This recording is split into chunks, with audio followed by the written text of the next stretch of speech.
All right, so I'd like to thank you for joining me today. I love your magic and I'm a big fan of it, and so I'm excited to have you on my podcast. And Um, thank you for inviting me, Tim. of course, and so for the first part, can you please introduce yourself for those who don't know who you are? Well, I'm Ondřej and I do magic. That's awesome. And so, you have a show at the Magic Lounge right now. Uh, it's called 52 Lovers, correct? That's correct, You've been yes. doing this show for a little while. And so can you please give the audience a little bit about what the show is, what they can expect if they want to come to see it? Totally. Well, it's a very interactive show, and it's so interactive that sometimes I'm not even on stage, and the audience is doing all the magic. And many people participate in the show. It's exactly 33 people to be precise, and the capacity of the lounge is 107. So if you come, there is a big chance that you will participate. So get ready for it. But it's always fun and it's very rewarding for everybody. It's mostly card magic. It's 1 hour and 5 minutes. It's mostly card magic, but you don't really realize that it's card magic because it's very theatrical. And primarily, it's funny. And I had some people coming to me telling me that they brought their grandparents and they haven't seen them laugh so hard in a very long time. Also, I had one gentleman come to me and he told me that his girlfriend that he brought with him to the show, she's going through a hard period of her life, and that she hasn't she hasn't allowed herself to have so much fun for so long, and that this gave her the opportunity to forget, and that again he hasn't seen her laugh so much for a very long time, and that makes me very happy. So yeah, it's a funny show, I suppose, and there are some good effects, I guess. Most of it is mine. There's one routine that is from Luc Germain that I enjoy a lot, but everything else is mostly mine, meaning it's either the whole thing or the main ideas are mine. I may have asked someone if I can use a principle of there or something. But yeah, I love doing it. We are almost at the end of it. Tonight is the 11th show, so there are then just two more to go through June 26th. So including the one tonight, it's just three more. I don't know, when is this going to be published? By 3 p.m. today. Amazing. Yep. So yeah, we're almost done. And if you are from Chicago or from around, come see it, because I don't know when is the next time I'll be doing the show in the United States. And it's pretty crazy. Yeah. Yeah, that's amazing. And so is this your first time at the Magic Lounge? It is my third time. Third time? I did the 654 Club before, but it's definitely my first residency. I don't know if anyone has ever done it two times, probably. But that means that I've been here for 2.5 months. So the residency is for 3 months. It started April 3rd. Last show is June 26th. My main show, 52 Lovers, is every Wednesday night. And then you can catch me here other nights behind the bar doing magic, or working at the tables before the show, or you can just catch me here just hanging out. But yeah, that's what the Artist in Residence program is about. That's awesome. And so you've been on Penn and Teller 4 times and you fooled them 3 times. What was the audition process of going on the show for the first time, and how were you feeling? Oh yeah, that's a great question. So one thing was that most people find something to go on Penn and Teller with, um, or they look for something in their repertoire what they could use in the show. I had it the other way. I just realized that this, because I had no ambition to go and fool us when I went there for the first time, and I just realized that this effect that I do would be perfect for the show because it would showcase the host, which at that time was Alison Hannigan. And that was the first one, season 4, with the headphones, when Alison has headphones on.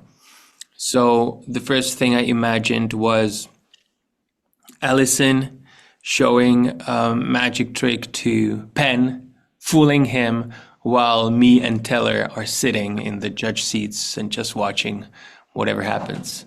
And yeah, so that is it. Yeah, I loved watching And all four of them. oh yeah, sorry, I didn't finish it. I realized. Then I just recorded a video of it first because that's what everyone should do. You record your trick or your routine the exact same way you want to do it on Penn and Tellers. So I asked my friends to be stand-ins. You know, I had a stand-in for Penn and Teller and Ellison, and did it exactly how I imagined it to be on Penn and Teller's Fool Us program.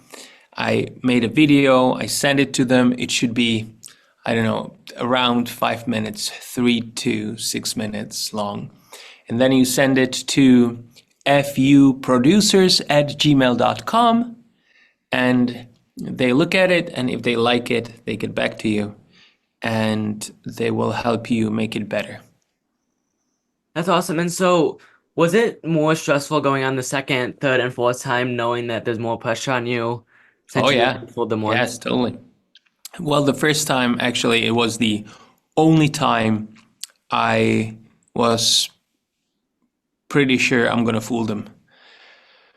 The second time I wasn't that convinced, and the third time I was stepping on that stage knowing that I'm not going to fool them, and I still did. The fourth time I I didn't step on that stage, funnily, but I started the effect knowing that it can go only two ways. Either it's not going to work, or it's going to work and it's going to fool them. I didn't know there's a third possible outcome, which is it's going to work and it's not going to fool them. So that was surprising for me. Again, because the third time it really surprised me that I fooled them, and you can see it on the video. And the fourth time it really surprised me that it didn't fool them, and you can again see it on the video on YouTube.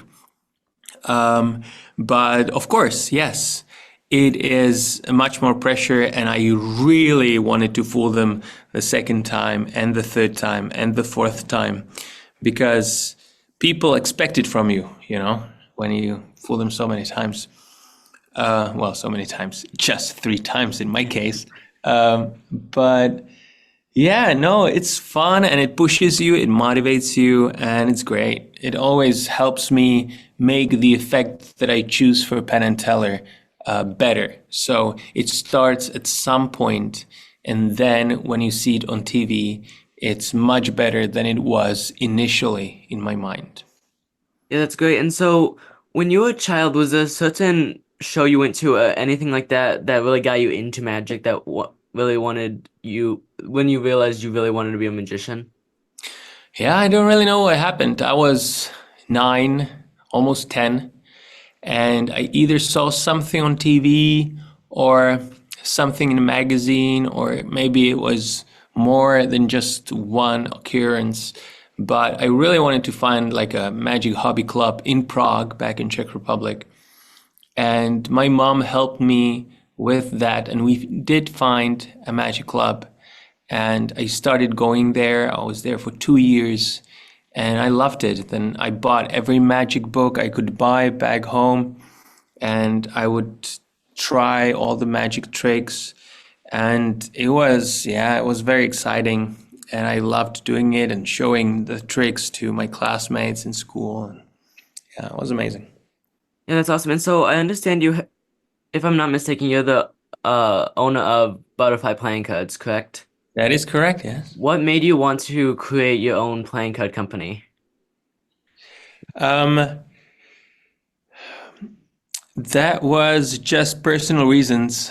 I came up with this principle in card magic that I implemented in a deck of cards, or I wanted to implement in a deck of cards, because until that moment, I did all my magic decks by hand. And that the reason was that nobody was selling such deck. There was no such deck available, because I came up with this special method that would do things that no other deck would do. And I thought, okay, it's probably going to be much better if I print the thing, because it should be possible. And so I started researching, and I met Stefan Eriksson in Sweden, who became my designer and helped me design the design and parts of the marking system. And then, of course, because the minimum of printing a deck is 2,500 decks. And I didn't need that many for myself. I wouldn't use that. So I had to offer them to Magic community. So I did an Indiegogo campaign, which is like Kickstarter, but it's crowdfunding. And I printed 12,000 decks because the demand was so big, and because of that, I had to start a company, because I had to start doing my own accounting, and I had to sell the rest of the decks somehow, and that's how it started, and that was 2017. That's awesome. And so if you could go back in time, what advice would you give to your younger self?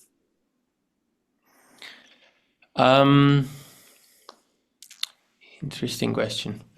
Well, I can tell you the one advice that I remember, that it was back in 2015 in Rimini at FISM in Italy, and they did an interview with Eugene Berger, and they asked him exactly this question, and his answer was, never pick up your own phone. And that is, when you become a professional and you are your own manager. So when somebody calls you and wants to book you for a show, then you just can't say too many nice things about yourself, because obviously you're a little biased. So it doesn't make sense. But that is for a little further in your career. But now I remembered, and that's another thing that I borrowed. It's from Armando Lucero. I remember him saying it to a young magician once. He said, go to the movies, go to a concert, go out, go to the museum, have fun, fall in love, get your heart broken. All that will make you a better artist. That's amazing. And so this next question ties into the last one. But what advice would you give to younger artists who would like to become magicians? Just do it. Perform for people. I know that performing for a camera now is a new genre of magic, but it's like if you want to become an actor, if you do classic acting, if you do Shakespeare, it will help you with any genre of acting if you do the classics. So in magic, if you perform for people, you go out and perform for people, not only your friends, but in like some clubs or for families you don't know. It will help you so much. It will motivate you. It will make you work on your magic. It will make you put your magic in a different perspective, and you will want to make it better, and you will want to become a better performer. And then when you perform for camera after, it will be so much better. So yes, that is it. That's amazing. And so that wraps up the question portion of the interview. If there's anything you'd like to say to the audience, you can go ahead now. And if not, I will go ahead and pause this. So Just yeah, find magicians you like, find magicians you admire, and just like you, Tim, ask them a lot of questions. A lot of questions that are meaningful, obviously, that you want to hear answers to. And that will help. That will make you a better magician as well. Also, listen to the answers. And then everything that resonates with you, put it to practice. that's awesome.